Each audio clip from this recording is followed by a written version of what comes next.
যেমনভাবে পারবে আমাদের সহযোগিতা করবে, আপনাদের সহযোগিতাতে আমাদের এই গঙ্গা আবার আগামী সাড়ে ছটায় আমাদের এই আবহাওয়া হবে। একটি বিশেষ ঘোষণা হুগলি জেলা প্রশাসন থেকে সবাইকে জানানো হচ্ছে, গঙ্গায় একটি কুমির দেখা গেছে, তাই কেউ গঙ্গায় নামবেন না বা গঙ্গার ধারে কাছে কেউ যাবেন না। সবাইকে অনুরোধ করা হচ্ছে গঙ্গার ধারে কাছে বা গঙ্গায় কেউ নামবেন না।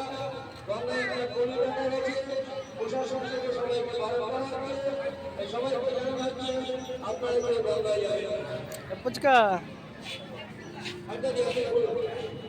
যে যেমনভাবে পারবেন আমাদের সহযোগিতা করবে। আমাদের বাবা বাবা পুচকে এই যে এইদিকে দেখাও, এই যে